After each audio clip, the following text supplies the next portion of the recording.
The Gauteng High Court has ruled in favor of Julius Malema in a high-profile defamation case against the controversial social media blogger Musa Khawula, finding that Khawula published false and damaging claims about Malema and his wife. In a strong-worded judgment, the court held that Khawula's statements, which questioned the authenticity of Malema's marriage to Mandwa Matala, were not only untrue but unlawful and defamatory. Judge Mgabisa Tsusi concluded that the post had no factual basis and caused reputational harm to both Malema and his spouse. As part of the ruling, Khawula has been ordered to pay the legal cost of the case, marking a significant financial and reputational setback for the outspoken commentator. The dispute arose after Khawula, who commands a sizable online following, published a series of posts alleging that Malema's marriage was staged or politically motivated. The claims quickly gained traction on social media, sparking widespread speculation and, according to court papers, considerable distress for the Malema family. Malema and Mandlala responded by launching legal action, arguing that the allegations were not only baseless but constituted a serious invasion of their privacy and dignity. They maintained throughout the proceedings that their marriage is genuine and that the claims were maliciously intended to undermine Malema's public image.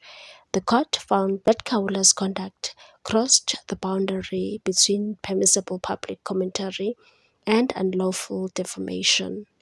While acknowledging the importance of free expression in a democratic society, the judgment reaffirmed that this right does not extend to the publication of falsehoods that harm others. In South African law, robust political debate is protected, but deliberate misinformation is not. The ruling reinforces that principle, particularly in an era where social media can amplify unverified claims within minutes. The judgment is being viewed as a landmark moment in the ongoing tension between freedom of speech and the protection of personal reputation. It sends a clear signal that individuals, regardless of their online influence, can be held accountable for spreading unverified and harmful information. Julius Malema welcomed the outcome, describing it as a victory for the truth and a warning to those who weaponize social media without evidence. The economic freedom fighters echoed this sentiment, saying the ruling defends not only their leader but also the dignity of public figures and their families. Reactions across the political spectrum have been mixed.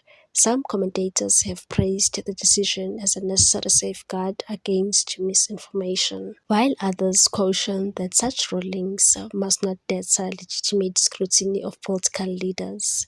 Beyond the political arena, the case underscores a broader lesson for the public: the importance of verifying information before sharing it. In a digital landscape where virality often outspaces accuracy, the consequences of misinformation can be both personal and legal.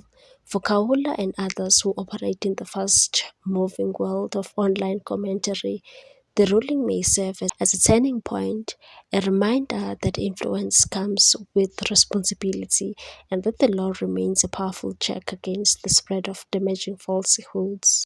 Meanwhile, the Sandton businessman Zizim Dumise Zinxumalo has said the economic freedom fighters leader Julius Malema did not deliver cash or whiskey to Jotham Swazi Msibi and never handed over 80,000 rand in a Louis Vuitton bag. In a confirmatory affidavit obtained by Business Day, Xumalo said he introduced Malema to Msibi and meetings between them always took place in my presence. He said the three met at Uvivi Lodge in Hammanskraal and at locations in Sandton and Johannesburg. The affidavit forms part of a defamation case before the Gauteng High Court between Malema and PA President Kenny Kunene.